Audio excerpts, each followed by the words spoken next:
Given the increasing diversity of America's populations, the dangers of sectarianism are greater than ever.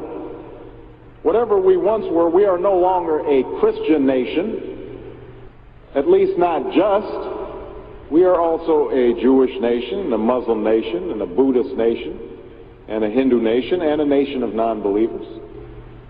And even if we did have only Christians in our midst, if we expelled every non-Christian from the United States of America, whose Christianity would we teach in the schools?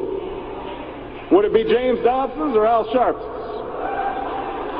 Which passages of Scripture should guide our public policy? Should we go with Leviticus, which suggests slavery is okay, and that eating shellfish is an abomination?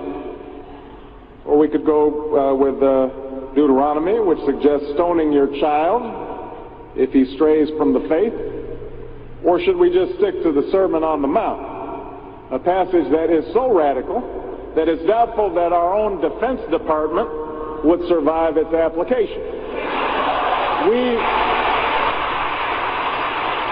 So before we get carried away, let's read our Bibles now.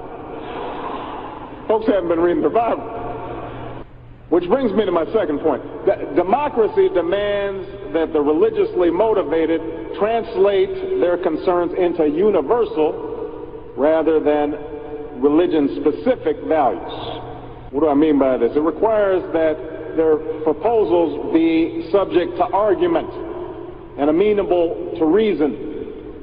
Now, I may be opposed to abortion for religious reasons, to take one example, but if I seek to pass a law banning the practice, I can't simply point to the teachings of my church or evoke God's will. I have to explain why abortion violates some principle that is accessible to people of all faiths, including those with no faith at all. Now, this is going to be difficult for some who believe in the inerrancy of the Bible, as many evangelicals do. But in a pluralistic society, we have no choice. Politics depends on our ability to persuade each other of common aims based on a common reality. It involves compromise, the art of what's possible. And at some fundamental level, religion doesn't allow for compromise. It's the art of the impossible. If God's spoken, then followers are expected to live up to God's edicts, regardless of the consequences. Now, to base one's own life on such uncompromising commitments may be sublime, but to base our policy making on such commitments would be a dangerous thing. And if you doubt that, let me just give you an example. We all know the story of Abraham and Isaac. Abraham's ordered by God to offer up his only son. Without argument, he takes Isaac up to the mountaintop, he binds them to the altar, raises his knife, prepares to act as God commanded. Now, we know things worked out. You know, God sends down an angel to intercede at the very last minute. Abraham passes God's test of devotion.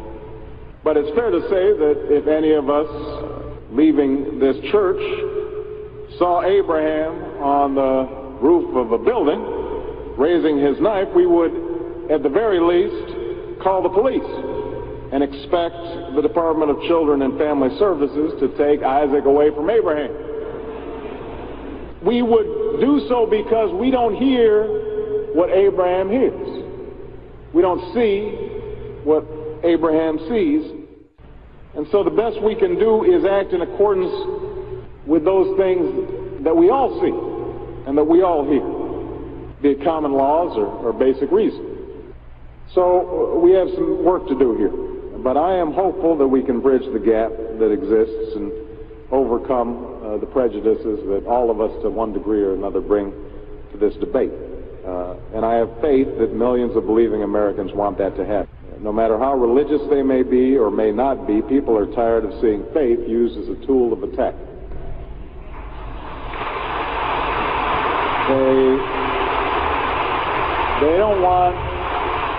They don't want faith used to belittle or to divide, because in the end, that's not how they think about faith in their own lives.